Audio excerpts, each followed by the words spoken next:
Salam Kamir, kekaguman ilahi mengarah pada iman dan rahmat. Saudara-saudari yang terkasih, saya membawa lampu ajaib. Suatu saat saya jalan-jalan di hutan di lereng Gunung Slamet, dan saya mendapatkan lampu ajaib ini. Begitu lampu saya gosok, tiba-tiba keluar jin, dan jin itu langsung mengatakan, "Tuanku, apa yang Tuan minta akan saya penuhi, satu permintaan."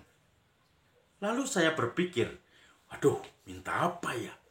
Kalau begitu saya minta rumah mewah, mobil mewah seperti punyanya Indra Kents atau punyanya siapa itu? Dodi Salaman atau siapa itu yang crazy rich yang sekarang ini yang selalu menunjukkan kemewahan itu. Maka saya kepingin mempunyai mobil yang mewah, rumah yang mewah. Tiba-tiba makhluk yang dari lampu itu langsung nonyor saya. Ngimpi. Ngimpi. Nah, saudara-saudari yang terkasih, apa tidak boleh saya bermimpi? Hah? Siapa bilang tidak boleh bermimpi? Memang hidup adalah mimpi.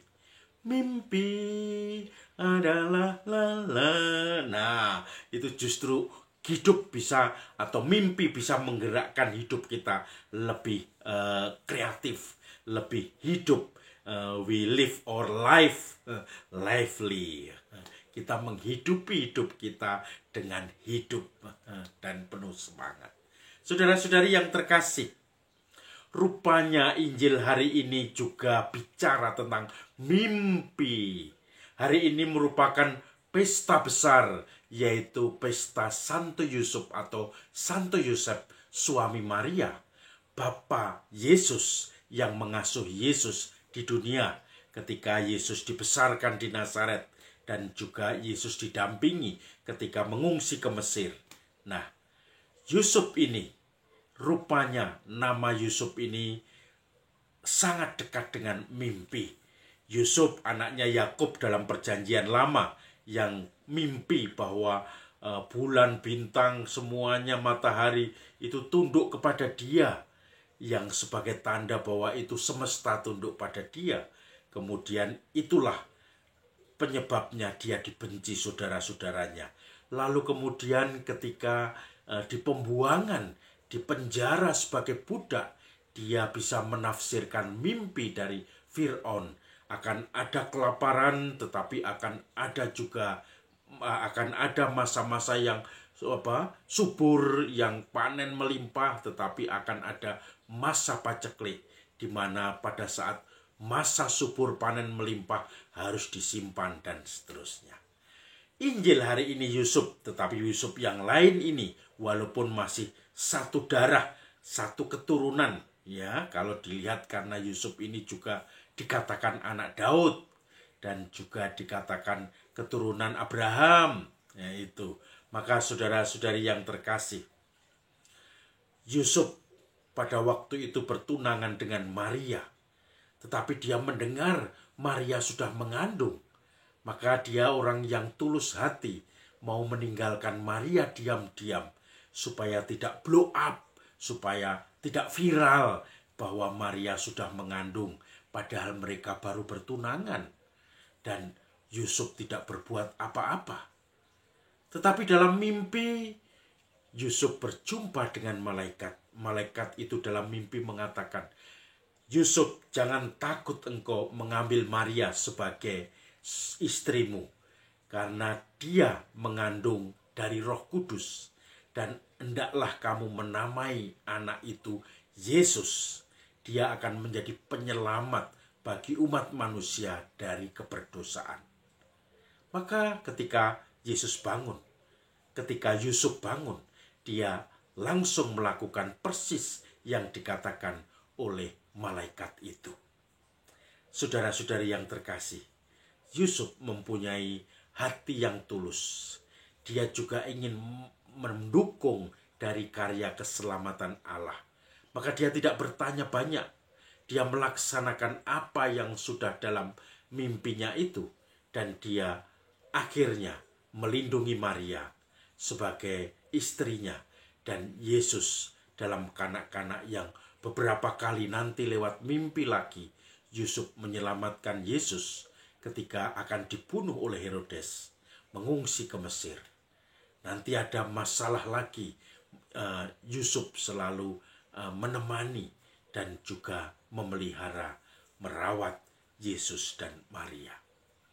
Saudara-saudari yang terkasih, rupanya Tuhan bisa memakai cara 1001 cara untuk menyampaikan kehendaknya, untuk berkomunikasi dengan manusia, untuk sungguh berbicara dengan manusia.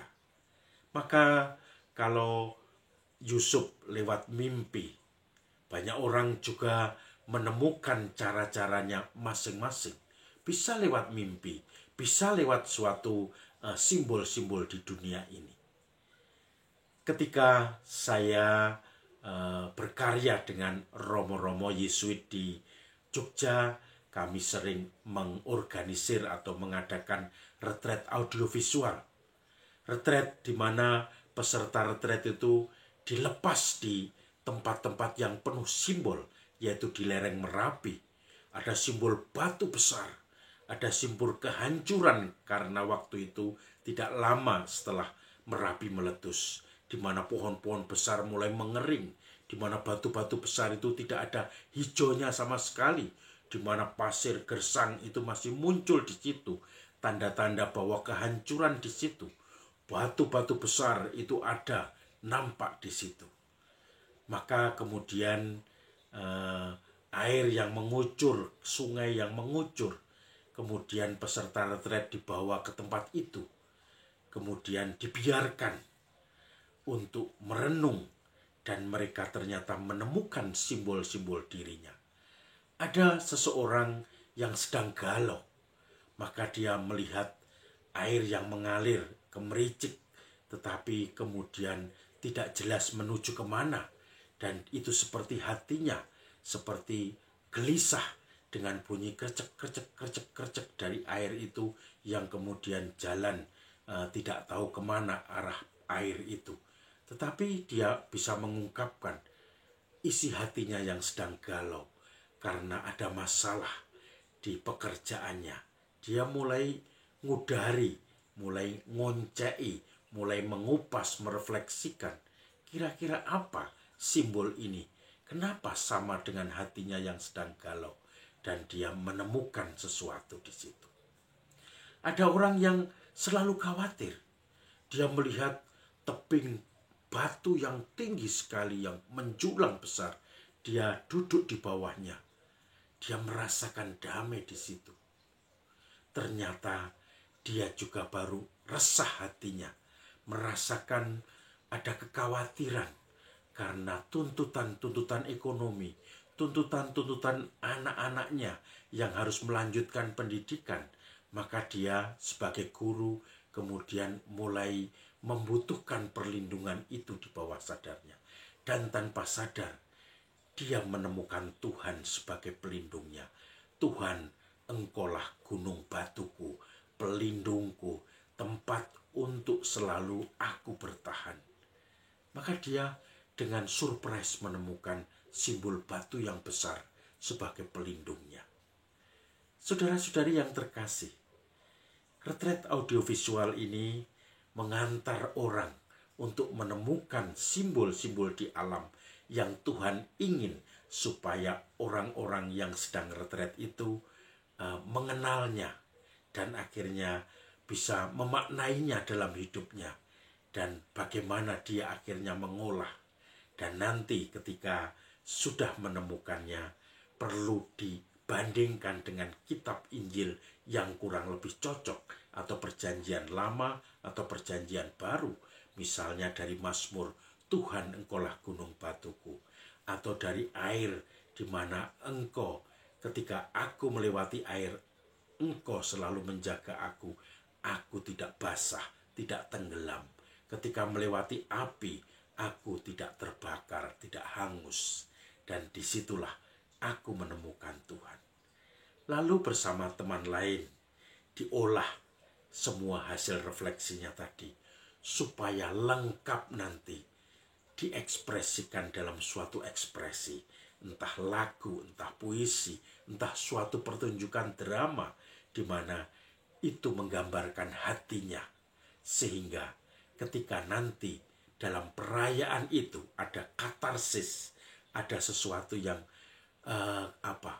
kelegaan dalam hatinya bersama Tuhan, dan disitulah dia menemukan Tuhan yang selalu mendampingi dan mencintainya. Dan itu menjadi simbol-simbol kehadiran Tuhan. Lewat alam, lewat mimpi, Tuhan bisa memberikan sabdanya, komunikasi dengan manusia dengan 1001 cara.